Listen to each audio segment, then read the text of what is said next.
Muito bem, as placas oclusais, elas merecem um capítulo especial, né? E naturalmente que nós não vamos deixar de discutir as nossas impressões pessoais em relação à utilização deste recurso durante 3 décadas e quase 4, 3 décadas e meia, objetivamente trabalhando, utilizando esse recurso. Acompanhamos durante muitos anos muitos estudos e muitas ondas e momentos de espetacularização de um tipo de modalidade, outro tipo de modalidade, a utilização desses aparelhos de uma forma ou de outra, e logo nós, na medida em que vamos, com o passar da curva da experiência do tempo, vamos não nos entusiasmando com a propaganda X ou Y, etc. Então, no nosso curso de dores orofaciais persistentes crônicas, nós vamos discutir melhor a questão da placa, que merece, de fato, um capítulo especial, e claro, tem as suas belas aplicações, evidentemente, e tem muita coisa que de fato não tem nenhum suporte de justificativa para a sua utilização, Então a placa é um recurso espetacular, mas deve ser utilizado com inteligência, com critério. Existem contraindicações, o desenho, o formato, o que é que o profissional quer com a utilização desse aparelho removível, A literatura não é conclusiva absolutamente, a literatura é extensa em relação a essa utilização, ela está muito vinculada a convicções pessoais, a escolas que não utilizaram métodos de testes rigorosos, e sim respostas subjetivas de números de pacientes, e a resposta subjetiva ela não é completamente credível do ponto de vista científico, e mesmo não há um consenso internacional em relação aos seus mecanismos e em relação ao seu próprio nome. Por exemplo, na Espanha a placa chama-se aparato, na França gotière oclusal, em Portugal chama-se goteira, a literatura inglesa ainda é mais ampla, existem vários nomes aí que dizem a mesma coisa. Então temos que ter uma consciência de que a placa é um recurso, como existem muitos outros recursos, e que devem ser utilizados em conjunto com as suas limitações e com as suas possibilidades, Placa para ATM, para articulação temporomandibular, é uma utilização temporária, para um pequeno tempo, do tempo que durar o tratamento, que é uma proteção praticamente dos tecidos, e logo que terminou o tratamento. Agora, se a placa for utilizada e recomendada para proteção dos tecidos, para o bruxismo, para uma questão postural, esportiva, etc., muito bem, vamos considerar, tá bem? E nesse caso, a placa para o bruxismo, sim, é uma outra questão, e nela nós vamos discutir no curso de bruxismo, Olhem, colegas, uma coisa, uma consideração interessante derivada de um trabalho de 1995, 2005, 2015, 2020, praticamente 25 anos atrás, praticamente. Então, neste trabalho, em 1995, foi estimado que nos Estados Unidos se utilizava por ano 1.200.000 placas oclusais. Com um custo médio de $275 por placa, então estimava-se há 25 anos atrás que os Estados Unidos tinha um envolvimento total de $330 milhões, olha o impacto, de custos com placas intraoclusais por ano, no gasto da sua produção. Imagine da sua transferência para o paciente e o que envolveu isso em termos econômicos.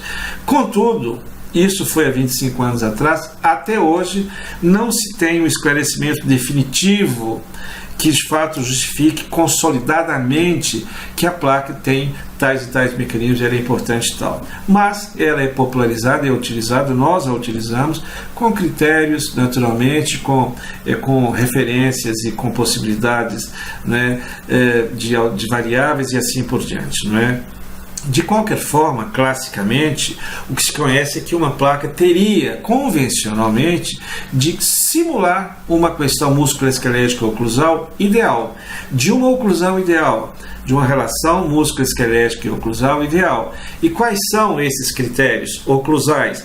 Que a mandíbula tenha uma estabilidade mandibular, que a mandíbula tenha deslocamentos apropriados com as suas devidas guias, são critérios ótimos de oclusão dentária que nós vamos reproduzir nas nossas placas convencionais. Contudo, uma placa terapêutica para um distúrbio da TM pode ser considerado, num dado momento, apenas um suporte que pode descomprimir tecidos que estão agredidos e permitir um ambiente físico mais favorável para a atuação dos medicamentos, para a atuação do laser, e que os tecidos possam, na medida em que são menos agredidos ou não agredidos, eles possam reagir e voltar à sua normalidade tecidual de informação sensorial. Então aqui temos uma sugestão de contatos bilaterais simultâneos, sobretudo nos dentes posteriores, né, que caracteriza uma mesa oclusal e que, portanto, isso permite uma estabilização musculoesquelética apropriada, uma mesa oclusal com as 4 pernas ou 8 pernas estáveis, né, e aqui um teste com o TechScan, com a oclusão digital, mostrando que nós podemos executar uma distribuição desses contatos de uma forma digital absolutamente espetacular, né? Nós vamos discutir, nós discutimos agora no nosso curso de oclusão o refinamento digital da oclusão em relação à oclusão para reabilitação de implantes com cargas imediatas e a possibilidade da restauração dos mecanorreceptores periodontais, uma discussão excepcional e que vai utilizar muito a odontologia, a oclusão digital nesse processo, porque são de uma grandíssima sensibilidade. Vamos discutir isso em oclusão. Muito bem, portanto, essa placa é a placa convencional que pode ser utilizada, evidentemente, dentro desse pacote aí, desse primeiro momento da fase que são de 4 a 12 semanas, dessa primeira fase dos tratamentos, onde nós temos edemas, temos alterações musculoesqueléticas e tal, e não podemos partir para uma avaliação com articuladores e com mensurações, etc., não é? Muito bem, então aqui temos essa exemplificação com uma placa interoclusal. A base é a vácuo, mas a superfície oclusal ela é de acrílico duro, rígido, portanto é uma pequena modificação, e nós temos, digamos, nós dentistas de uma forma geral, uma boa experiência clínica em manipular esses tecidos, o acrílico e tudo mais, e dentro de critérios de referência fazemos essas placas funcionarem de uma forma muito eficaz.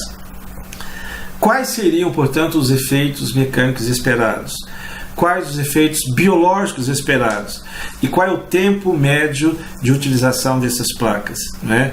Então, claro, é só aquela primeira fase, né? Temos aí que ter já uma expectativa do que nós esperamos com a utilização desses aparelhos, juntamente com medicamentos, juntamente com laser, juntamente com a redução das atividades funcionais mais agressivas, juntamente com a orientação postural e assim por diante, né?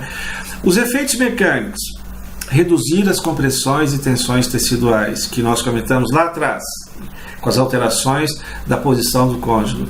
Localizar a melhor posição de repouso condilar possível.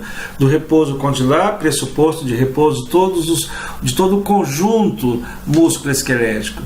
E restaurar adequadamente os espaços biológicos articulares, que nós já consideramos 4 a 5 do côndilo, a parede timpânica e assim por diante.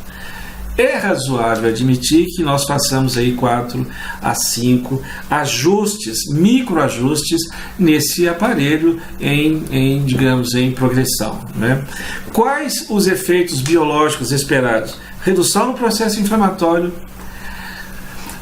redução do edema intraarticular, redução no processo da dor.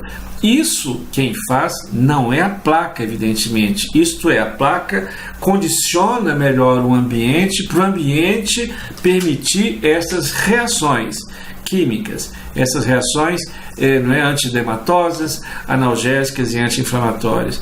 Quem vai produzir essas possíveis reações são os medicamentos, são o metabolismo normal de nós, as nossas secreções normais defensivas do nosso metabolismo, e eventualmente o laser, etc. A placa vai permitir um ambiente apropriado para isso. Não é a placa do ponto de vista biomecânico, como também não seria o ajuste oclusal, que vai fazer com que haja um processo analgésico e anti-inflamatório desses tecidos. E o tempo médio, 12 a 24 semanas, onde nós vamos dividir um tempo para o alívio, para a cicatrização e para a restauração progressiva das funções. A partir de agora, desse período, vamos considerar, portanto, aí 24 semanas, né? São 4 meses, e, portanto, a partir daí nós temos um caso resolvido, mas o paciente é portador de falta de dentes, tem uma maloclusão, tem uma prótese inadequada. Agora nós temos um paciente normal, mas que tem fatores de risco, e agora vamos conversar sobre isso com os nossos pacientes, né? Surgiram, né, dentro da evolução de materiais e assim por diante, e do conhecimento dos mecanismos geradores de processos temporomandibulares, algumas alterações.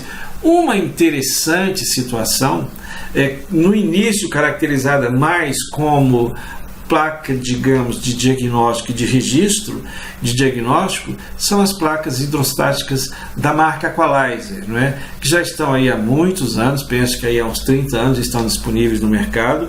Elas foram e voltaram, e recentemente, nos 2 últimos encontros do Congresso de Colônia, na Alemanha, da feira comercial, elas voltaram a serem consideradas em função de novos estudos em nível de registros de posição condilar, não é? Muito bem, então a placa Aqualizer é uma placa d'água, uma placa flutuante. Então a sugestão é que, na medida em que o indivíduo coloca uma placa como essa, que é móvel e que está suportando a mordida em cima de uma placa acolchoada, flutuante, a própria condição muscular vai levando muito rapidamente a posição da mandíbula da melhor forma possível. Isso foi e tem sido utilizado para registros, mas, entretanto, não é, nós, utilizando esse mecanismo, já temos agora uma variável de uma placa utilizando esses mesmos mecanismos. Eu vou passar um vídeo só para ilustrar esse processo, e logo voltamos a discutir essa situação. Um vídeo bastante interessante da própria empresa que produz